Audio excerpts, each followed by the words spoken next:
Cultural Literacies or Cross-Media class, aka CLAM, we the students were asked to pick a culture and to study that culture through media. I decided on the Suryanis because I have to admit with a little embarrassment that I knew very little about our longtime family friend Isho Bektash, who is Suryani. In this video, I'll be talking about my personal experiences while I studied this culture. Suryani is known as Syriac or Assyrian in English, but to avoid confusion with the country of Syria and Assyrians, it would be proper to use either Suryani or Syriac when referring to the members of the Syriac Orthodox Church. Suryani speak Aramaic among themselves and during church services. Aramaic is the language of Jesus Christ. The background music in this video is in fact in Aramaic.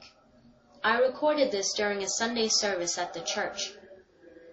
The Syriac Orthodox services contain a lot of prayer through hymns and singing. Aramaic sounds very close to Arabic. In fact, even the writing style is similar. For example, this is a picture of the pages of the Holy Corbono. The far right column is in Aramaic, and the left and the middle columns are in Arabic. Both languages are written from right to left and look similar in style. The word Corbono has its roots in Aramaic and means sacrifice. The Holy Corbono is a service that benefits all members of the church, so it is known as the complete worship. The very first day that I attended a service at the Syriac Orthodox Church was in February of this year. I later found out that that particular day was extremely important for the Suryanis because it was the end of the Ninday fast. During this fast, there is no eating or drinking for 3 straight days. I can't even imagine not eating for more than a few hours, let alone 3 whole days. Even though the congregation was starved half to death, and quite literally, everybody was absolutely welcoming and helpful, and generous. After the service, I was invited to break their fast with them, and was given this book, the Holy Corbono, and the Bible as a gift. The Ninmei fast is one of the many fasts that Suryanis practice. Besides the Ninmei fast, Suryani fasting consists of not consuming any food pertaining to animals, such as meat, milk, butter, cheese, or even chocolate. You know, I can make do without the others, but I don't know if I can do it without chocolate. First and foremost, Suryanis fast every Wednesday and Friday during their lifetime.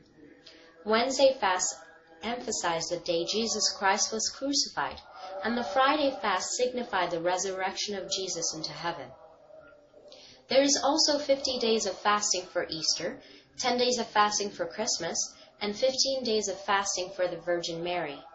However, the Ninmei is the only fast where there is no eating or drinking, and is the most rigorous one, both mentally and physically. One aspect of the Suryani culture that probably cannot escape anybody's attention is the fact that the Suryani community is very tight-knit.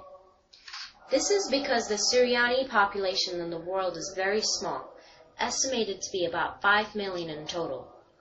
They face the threat of being assimilated into their host countries.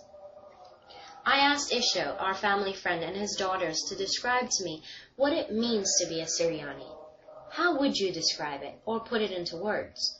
The answer I got was a little more than I had expected. The word Suryani describes everything about them. It is their nationality, it is their religion, tradition, faith, culture, ethnicity, basically anything and everything that makes one an individual. Suryanis do not have a country of their own, nor do they want one. They genuinely believe that their true land and kingdom is in heaven.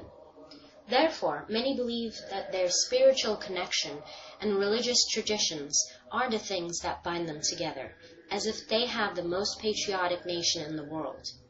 And for this, they need no physical land, only their faith in God, which, like Muslims, they also call Allah.